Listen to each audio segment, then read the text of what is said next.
People think divorce ಅನ್ನೋ ಪದಗಳೇ ಅಷ್ಟೊಂದು ಮಡಿವಂತಿಕೆಯಿಂದ ನೋಡ್ತಾರೆ. ಆ್ಯಂಡ್ ಈ ಥರ ವಿಚಾರಗಳು ಮಾತಾಡಿದ ತಕ್ಷಣ ಕಮೆಂಟ್ ಸೆಕ್ಷನಲ್ಲಿ ಯು ವಿಲ್ ಸಿ ಒಂದಷ್ಟು ಸಂಪ್ರದಾಯ ನಾನು ನೋಡಲ್ಲ ಅಂದಲ್ಲ, ಏನಾರ ಕಮೆಂಟ್ ಮಾಡ್ಕೊಳ್ಳಿ. ನಾನು ಜಸ್ಟ್ ಸೇಯಿಂಗ್ ಅಂದರೆ ಯು ಶುಡಂಟ್ ಜಡ್ಜ್. ಹಂಗಿದ್ರೆ ಎಲ್ಲಾನು ನೀವು ಇಂಡಿಯಾ ಕಲ್ಚರೇ ಚೇಂಜ್ ಮಾಡ್ತಾ ಇದ್ದೀರಾ, ಎಲ್ಲ ಆಚೆಗೆ ಬರ್ತಾ ಇದ್ದೀರಾ. ಇದು ಇಂಡಿಯಾ ಕಲ್ಚರ್ ಅಂತಲ್ಲ, ಇದು ಕಲ್ಚರ್ ಇತ್ತು, ಬಟ್ ಡಿವೋರ್ಸ್ ಅಂತ ಯಾಕೆ ಆಗ್ತಿಲ್ಲ? ಬಿಕಾಸ್ ಅದು ಸೊಸೈಟಿ ಹಂಗಿತ್ತು ಅಥವಾ ಎಕ್ಸೆಪ್ಟ್ ಮಾಡ್ತಿಲ್ಲ.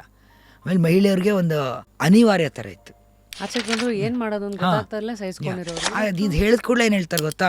ಅದಕ್ಕೆ ಹೆಣ್ಮಕ್ಳಿಗೆ ಓದಿಸ್ಬಾರ್ದು, ಹೆಣ್ಮಕ್ಳಿಗೆ ಕೆಲ್ಸಕ್ಕೆ ಕಳಿಸ್ಬಾರ್ದು, because they get to independent. This is the kind of thing they say. Absolutely. But ಅದು ಎಲ್ಲದ್ರ ಮಧ್ಯೆ ನೀವು ಹೆಂಗೆ ಲೈಫನ್ನು ನೋಡಿ ನಿಮಗೆ ಗೊತ್ತು ಅಂತ ಅದನ್ನ ನೀವು ಮುಂದುವರ್ಸ್ಕೊಂಡು ಹೋಗೋದೇ ಚಂದ. ಬಿಕಾಸ್ ನೀವು ಹೇಳಿದ್ದೆವು ಇವತ್ತಿಗೂ still in touch with. Of course, I mean I know his present wife. ಅವ್ರ ಮಗು ತುಂಬ ನನಗೆ, ಅವ್ರ ಮಗುಗೆ ನನ್ನ ಕಂಡ್ರೆ ತುಂಬ ಇಷ್ಟ.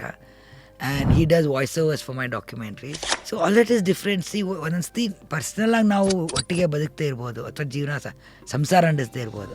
ಬಟ್ ಬೇರೆಯವ್ರ ಜೊತೆ ಅವ್ರ ನಡೆಸಿದ್ರು ನಾನು ಮರ್ಯಾದೆ ಕೊಡ್ತೀನಿ, ನಾನು ಬೇರೆಯವ್ರ ಜೊತೆ ಓಕೆ. ಬಟ್ ನನ್ನ ಸಿಚುವೇಶನ್ ಆಗ್ತಾ ಇಲ್ಲ. I didn't want to get married again. ನನಗೆ ಬೇಡ ಅನಿಸ್ಬಿಡ್ತಿದ್ದು. ಬಟ್ ನನಗೆ ಮಗು ಬೇಕು ಅಂತ I wanted. So I had a child out of wedlock and I am very happy. Did you ever let shame come in your head? ಏನು society ಹಿಂಗೆ ಯೋಚನೆ ಮಾಡುತ್ತೋ ಅಥವಾ ಆಫ್ ಕೋರ್ಸ್ ನಿಮ್ಮಲ್ಲಿ ನಿಮ್ಮ ಕ್ವೆಶ್ಚನ್ ಶುರು ಆಗುತ್ತೆ. ನಾನು ರಾಂಗ್ ಆಗಿದ್ನಾ, ನಾನು ತಪ್ಪು ಮಾಡಿದ್ನಾ, ರಿಗ್ರೆಟ್ಸ್ ಇದ್ದೇ ಇರುತ್ತಲ್ಲ. ಆ ಡೌಟ್ ಹೋಗೋಕ್ಕೆ, to get your confidence back, you need to speak to some ಬೇರೆಯವ್ರು, ಅನ್ಬಯಾಸ್ಡ್ ಪೀಪಲ್. ಫುಲ್ ವಿಡಿಯೋನ ನೋಡಿ on rapid Rashmi's YouTube channel.